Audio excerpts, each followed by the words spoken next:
Like a lot of people say, oh, no, you don't have any evidence that your experience is veridical or whatever. And my view is, well, you don't need evidence that your experience is veridical. You need reason to doubt it if you're not going to believe it, right? So where do you think that idea comes from, like particularly in the online atheist community? Like, oh, you can't trust your intuitions, you can't trust your experiences, you just have to have like evidence, and preferably scientific evidence, for like anything that you think. Yeah, I mean, like on the surface of it, that sounds like a rational position, right? Oh, yeah, you need evidence, right? But I mean, what has happened is that they just haven't thought through. They just don't know what they mean by evidence, or like what they think evidence is. And, like the people who claim to be rejecting intuitions, they haven't thought that through. They don't know what they mean by intuition, or like, I mean, this is my best guess, right? They don't have a theory of what they themselves are doing at the moment. But if you think it through for like a little bit more, you realize that there's no coherent account of what you yourself are doing when you're saying that. Right? Like, are you saying what seems to you to be the case or not? Right. Like even the idea, like their kind of evidentialism is based on a kind of seeming, right? Yeah. Right. What is evidence? Like, how do you get evidence for anything? So you have sensory experiences and you're saying that's evidence. Why is that evidence? And like the think about the skeptical arguments, which are kind of parallel to, like, the external world skepticism is kind of parallel to, skepticism about everything else, right? Like the external world skeptic says, oh, but you don't have any evidence that your senses are reliable. So, right. So if you have to collect independent evidence that your experiences are reliable in general, then you're going to be screwed. You're going to be a radical skeptic. But if you do accept sensory evidence, then why wouldn't you accept all appearances, at face value? Right. This reminds me of an episode of Star Trek Voyager, which was a great TV show.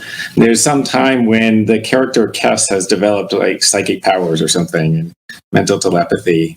And the Vulcan character Tuvok says at one point, I would remind you that we have no evidence that Kess's experiences are reliable or whatever.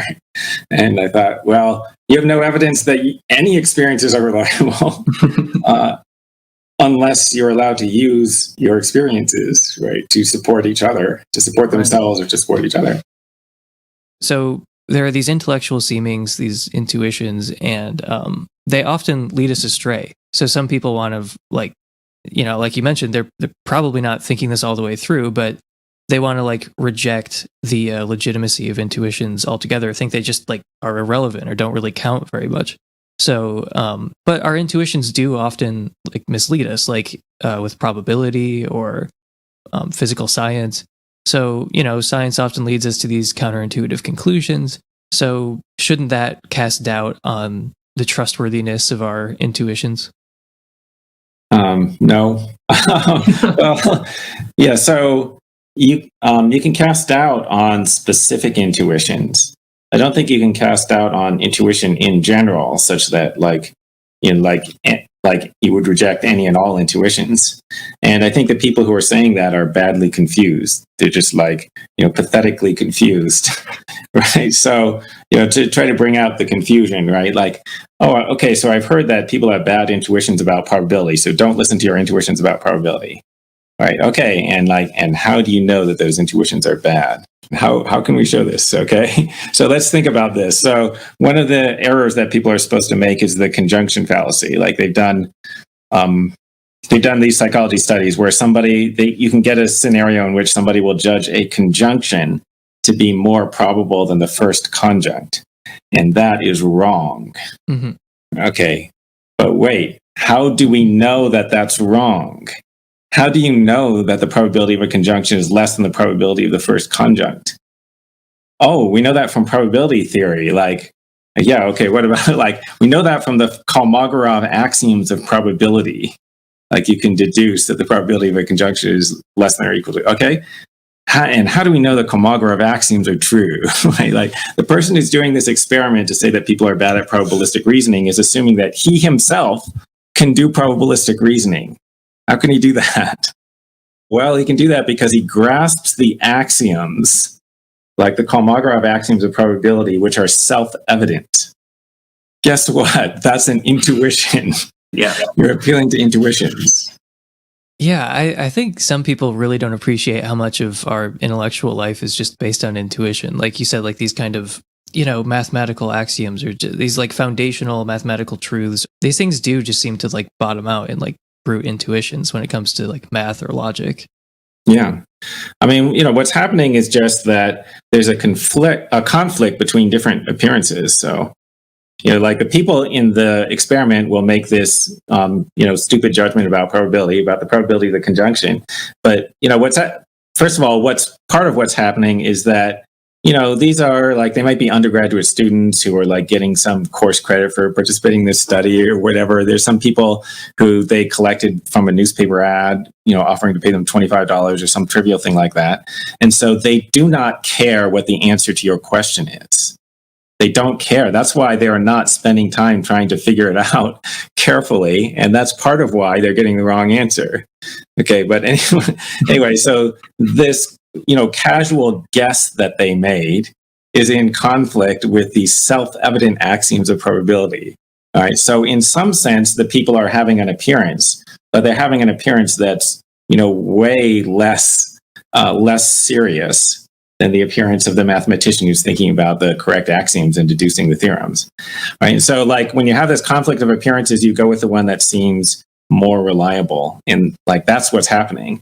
It's not that we're showing that appearances can't be trusted. It's that some appearances conflict and we're deciding these appearances look to us way more reliable than these other ones. Right.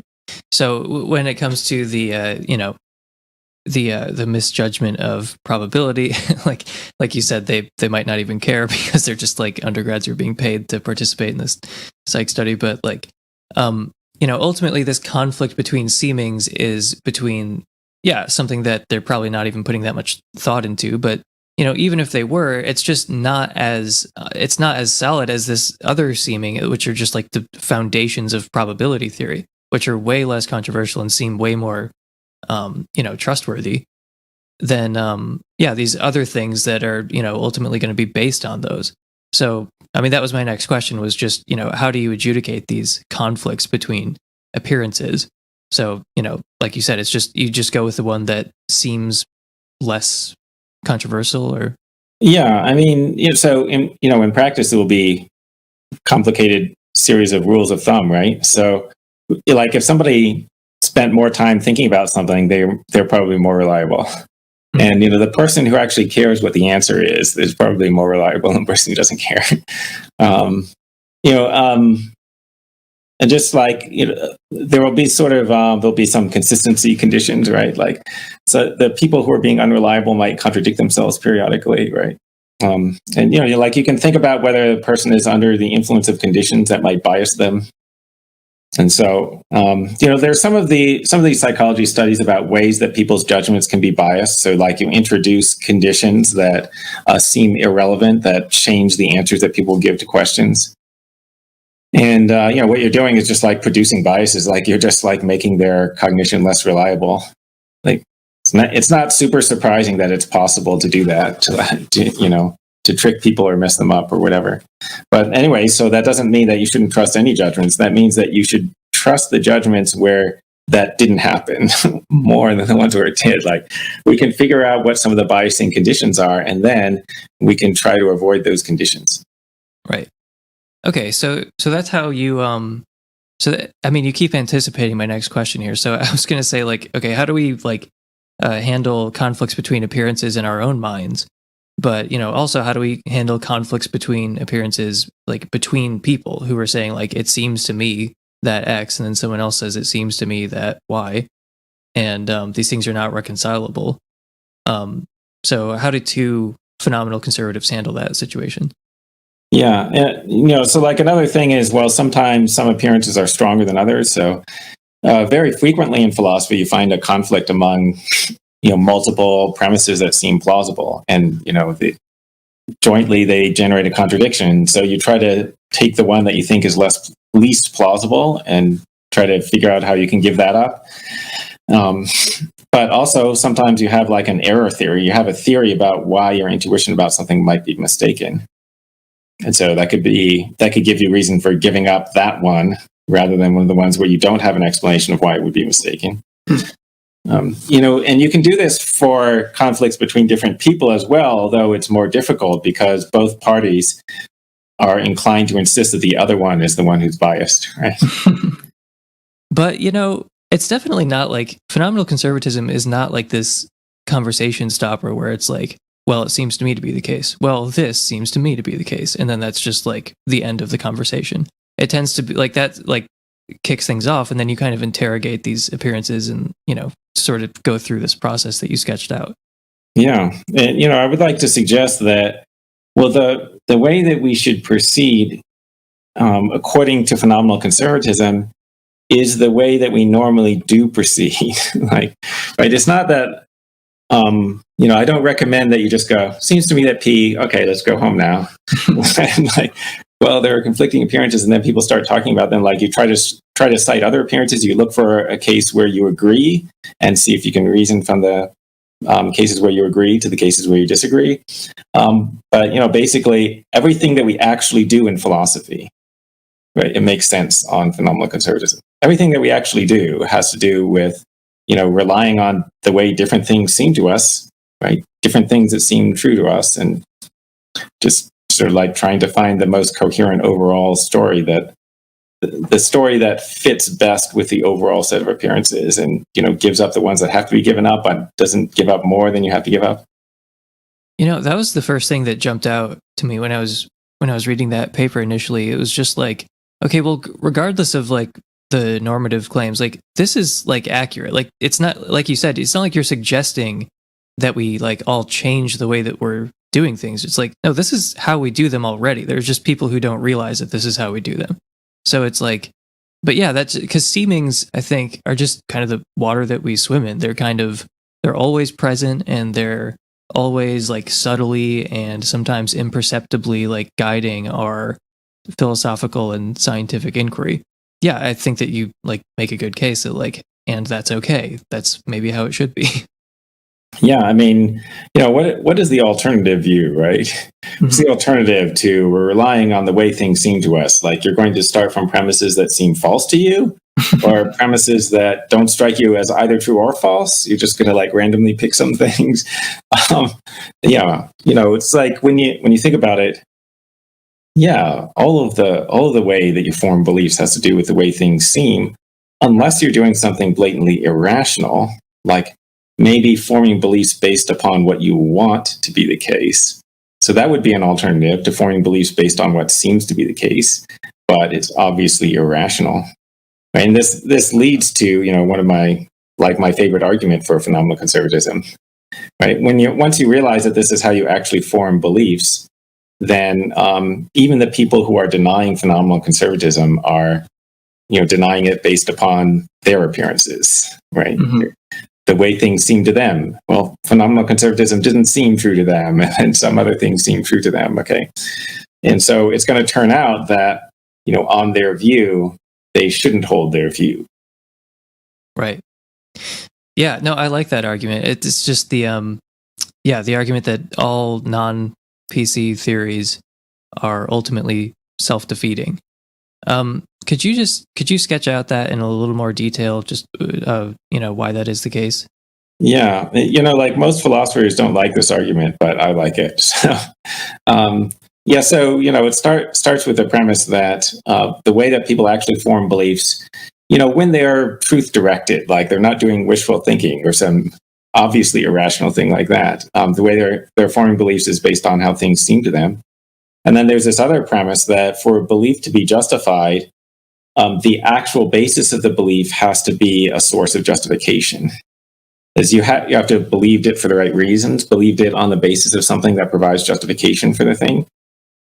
Otherwise, it's an unjustified belief. Okay, this is known as the basing requirement. And so if you deny phenomenal conservatism, and assuming you're not doing one of these irrational things like wishful thinking or whatever, you're denying phenomenal conservatism based upon the way things seem to you, but your view is that the way things seem to you isn't a source of justification. So that means that your belief in the negation of phenomenal conservatism is an unjustified belief. And so that looks like a bad, self-defeating position to be in. Mm-hmm.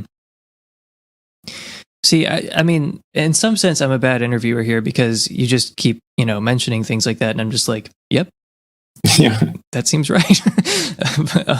So, what? I mean, you said that philosophers, a lot of them don't really like this argument. What exactly is their problem with it? I think the dominant response would be to say that no, you could say something else about what your belief was based upon. So if you have an alternative theory, like maybe you have the acquaintance theory, you could claim to be acquainted with the facts that make the acquaintance theory true, or something like this, right? Or maybe if you have a reliabilist theory, you could avoid self-defeat by saying, well, a reliable belief-forming mechanism led to your belief in reliabilism. And then my response to those things is to try to argue that those are not the actual explanation of your belief. Right? So, I think that's where the debate goes. So I would say, no, the actual explanation of your belief is not acquaintance, it's appearance. And the reason I say that is if you had the same appearances, but you weren't acquainted with the fact, then you would form the same belief. And if you were acquainted with a fact, but somehow it didn't appear to you to be the case, you wouldn't form that belief. Okay, so the latter might be impossible. Right? It might be impossible to have an acquaintance without an appearance, but it is possible to have an appearance without acquaintance. So, at least we could use that case. And in such cases, people would have the belief. They do have the belief, right? Okay, so a good example of this is the comprehension axiom of naive set theory. Right, it's something like the axiom that if there's a predicate, then there exists a set of all the things that satisfy that predicate. So there's the predicate red, so there's the set of all the red things, right, which contains all and only the red things. All right, so and that seems obviously true to most people who think about it, and that was accepted as a self-evident axiom of set theory at the beginning. Okay, now in fact it's false. We know that it's false because it leads to Russell's paradox, leads to a contradiction. Okay, but so that's a case where you have an appearance and you don't have acquaintance, because among the few things that I know about acquaintance is that you can't be acquainted with a fact that doesn't exist. You can't be acquainted with anything that doesn't exist. So if you have a false cognition, it can't be acquaintance. All right, so people had the intuition in the naive comprehension axiom, so that was an appearance and it wasn't acquaintance, and people believed it. And what that shows is that people form beliefs based upon the appearances, not based upon acquaintance. Well, I want to loop back around to something that's kind of a general thrust of your work, phenomenal conservatism included, which is just that, the value of common sense and common sense philosophy. People are too quick to dismiss their appearances and their intuitions as totally irrelevant, or at least they'll profess to believe this. But I think that preserving the manifest image should be considered a theoretical virtue, and that's not to say it's the only virtue. It just should count for something. The more counterintuitive your picture of the world is, then the more of a burden you incur. It shouldn't just be cost free to do violence to the way the world appears. Yeah. So I just wanted to say I appreciate that about your philosophy. I'm kind of coming around to this point of view more and more. The more I've gotten into philosophy and gotten frustrated with some things, starting to appreciate common sense more. No, that's right. I mean, I think there's a bias towards skepticism among philosophers and among people who think of themselves as having a scientific worldview. And I put it that way because I do not think that the proper scientific approach is to just be insanely biased towards skepticism of everything, right? Mm-hmm. Proper approach is, okay, let's start from where things appear. Let's start by supposing that things are the way they seem to be and see if that works out. And if it, and then if we encounter conflicts so that, it can't be the way that seems, then, let's try to make the minimum adjustment to our belief system. And that's rationality. That's just rationality, right? Like jumping to some radically different thing. I think that's caused by passions rather than rationality, because like people enjoy being skeptical and just have this bias.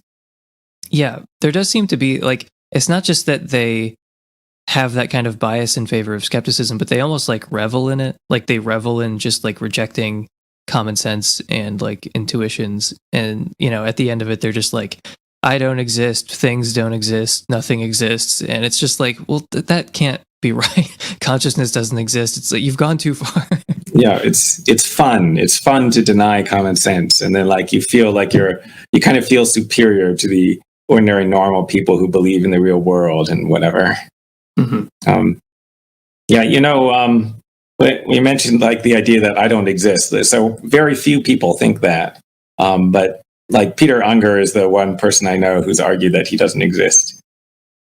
With some of those common sense things, it's just, I don't know if this is like irrational on my part, but it just seems like I know them. And if there's like some, like I have two hands, 1 + 1 = 2, I'm not dreaming right now. And if there's like some theory of justification or knowledge that means that I don't know those things or I'm not justified in believing those things, then I'm just coming around to thinking that's a reason to just reject that theory. And like, there are things that we just ordinarily think we know or that we have justification for. And it seems like phenomenal conservatism can like, actually get us there. Yeah, that's right. I think that the problem with skeptics is partly that they're overly credulous and insanely credulous, but only about certain kinds of things, like namely abstract philosophical judgments. They think that you could think about an abstract, philosophical theoretical claim that's highly disputed, and then the thing that vaguely seems to you to be right, you can just like stick to that. And just hold to that to the ends of the earth.